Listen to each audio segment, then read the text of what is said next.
I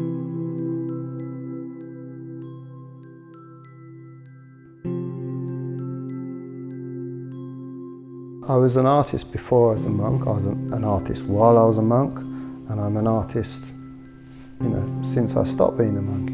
It's what I know best. I do feel that being creative has enhanced my practice. I think sometimes it's been a distraction as well. I could be sitting in the temple, I'm supposed to be meditating, but my eyes are going around looking at the decoration and how's that done? I'm kind of always looking, I'm always studying, I'm never still, All right, so what I'm doing here is I've been asked to design a seal, a personal seal in a chop, I think they call it in Chinese, for Kala Rinpoche. So I've done some examples here.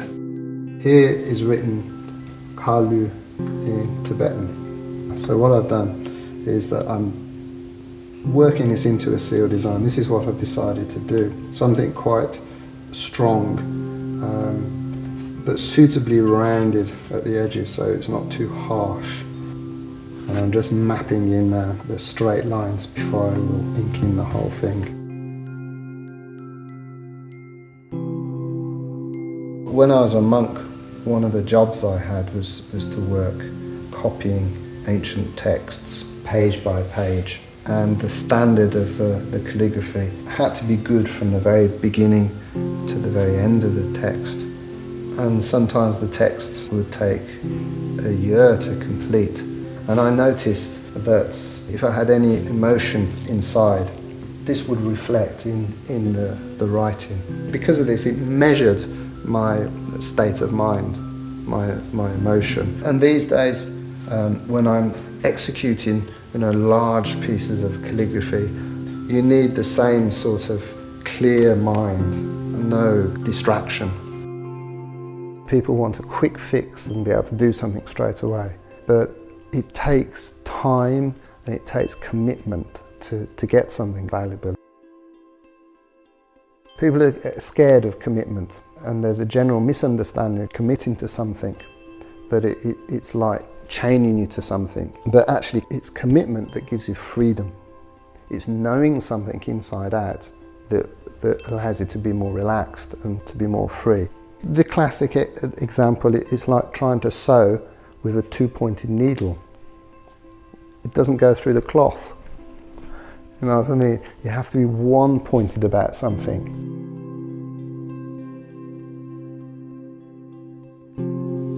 Sanskrit and Tibetan are considered sacred languages, and the forms of the letters weren't just made up. They were created from enlightened beings, enlightened minds. Not only hearing a mantra, by seeing a mantra, a sacred word, is another contact point, another opportunity for us unenlightened people to be in touch with what is ultimate, which is sacred.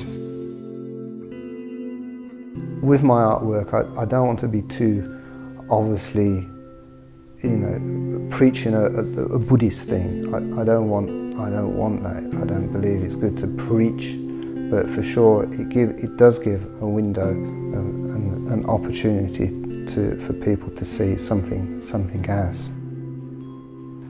It is based on Buddhist philosophy, so it's Buddhist philosophical art rather than religious art, spiritual art.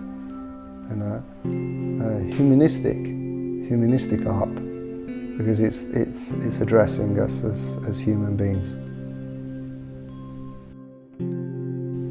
And I think artists and musicians, they have a responsibility to lift people, humanity up, cheer people up, to give more insight. Yeah, I think that's our responsibility really as an artist. There's a short prayer there to Guru Tara. Jetsam Bama Droma Jejana cidden donne kunle chatuso. So you're asking Tara to protect you from fears. There's the first one. Precious human life. Milu rinchen. So this is the seed of life, and it's growing upwards. It's aspiring upwards to what's more ultimate. Life is very precious, very hard to get, and very easy to lose.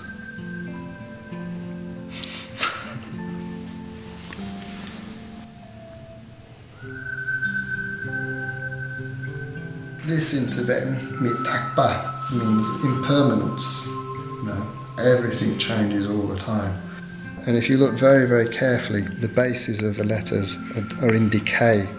They're actually little dancing skeletons. And then, like everything that's impermanent, you know, even my seal is snapped in half.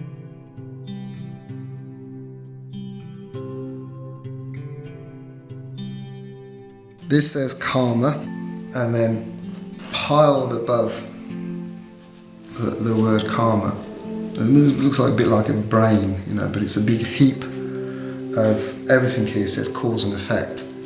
So there's a big heap of cause and effect, a big heap of karma piled on karma. Probably recognisable to those who are familiar with the wheel of life, and it's the image that goes in the very centre of the wheel of life. This here means, you know, samsara basically, you know, cyclic existence. This portrays one's ego. First is delusion, which is signified by the hog.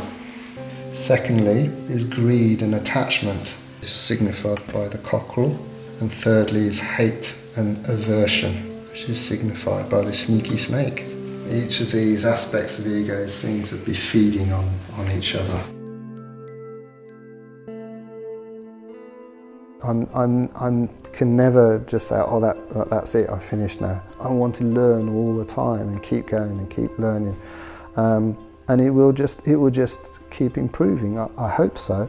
I think I'd like to see it to go more simple, simplistic, you could say, more pure and simple, where I won't need all these props of decoration and fancy this and that. You know, it's just pure calligraphy where, you know, it touches something. You know, I'd like to get to that point, but I mean, that's, you know, you're lucky if you get that as an 80-year-old master of calligraphy, you know, or older. It's been my pleasure. Thank you.